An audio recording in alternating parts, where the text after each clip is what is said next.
Hasta ahora hemos hecho ejercicios con ciclos que nos demanden el uso de contadores, pero vamos a conocer en este video el concepto de acumulador que nos va a abrir las puertas a nuevos algoritmos más adelante. Veamos.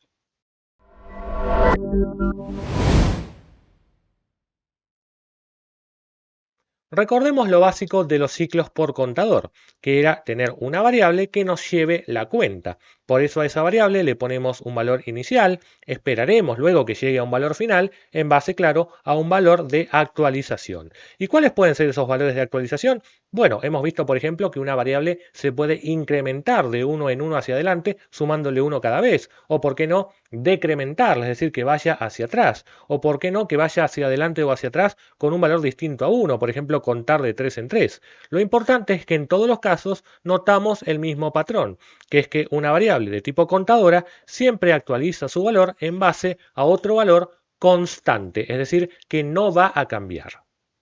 Este es el aspecto entonces que tiene un contador cuando generalizamos lo dicho antes, es decir, un contador se actualiza en base a un valor constante que nunca cambia.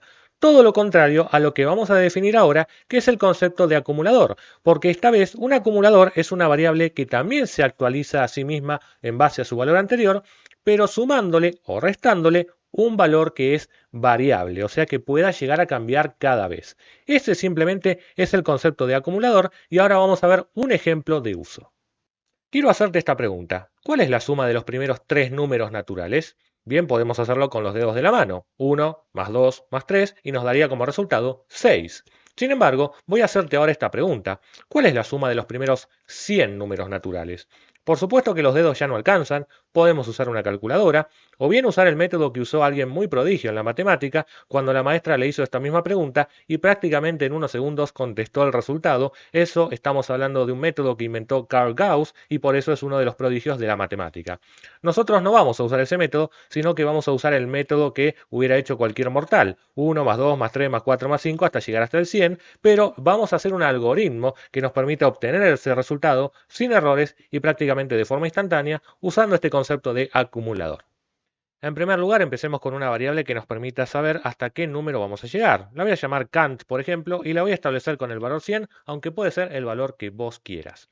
Entonces, vamos a establecer un ciclo for, por supuesto, porque tenemos que ir desde el número 1, particularmente, hasta ese número definido como Kant, inclusive, por eso ponemos menor o igual. En este caso, el usuario no tiene que intervenir, porque justamente lo que queremos es ir sumando los valores que toma la variable i. 1 más 2 más 3 más 4 y así hasta llegar al 100 inclusive. Pero, ¿cómo vamos llevando esa cuenta para obtener el resultado final sin usar 100 variables?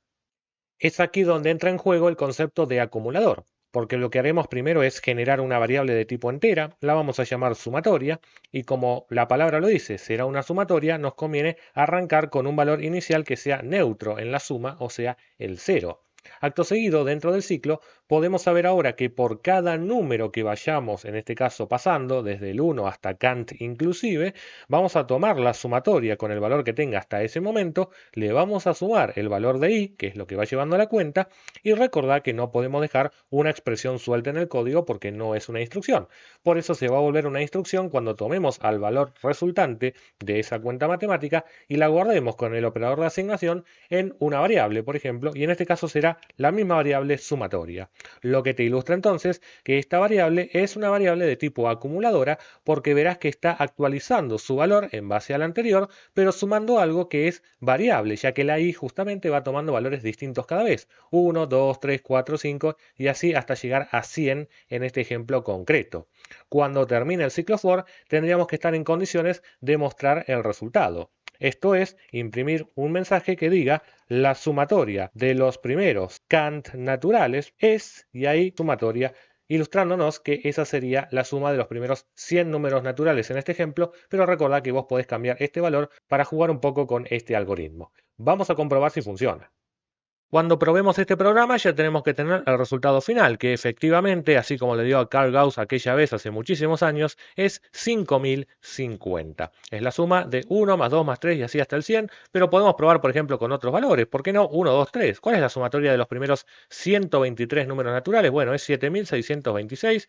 Y así, claro, podemos estar pidiendo los primeros 500 números. Ten en cuenta que esto va a tener un límite. Es muy probable que hasta cierto punto te dé bien, pero si colocamos un número muy grande, entonces se nos va a desbordar la variable y puede que nos empiece a dar cualquier cosa. Tenerlo en cuenta, entonces, simplemente lo que quería mostrar con este ejemplo es cómo funciona un acumulador, una variable que se actualiza en base a su valor anterior más uno nuevo, pero que va siendo diferente cada vez porque es variable.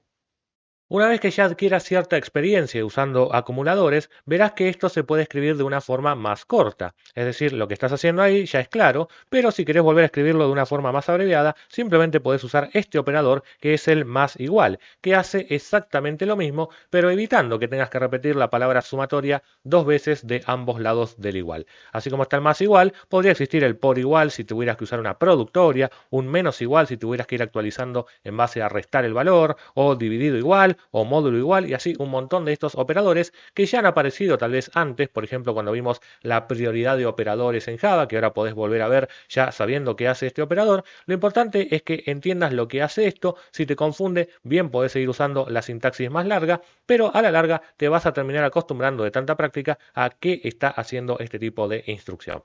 Si te gustó este video, dale un like, deja tu comentario, compartilo, suscríbete al canal, activa la campanita y seguime en las redes sociales.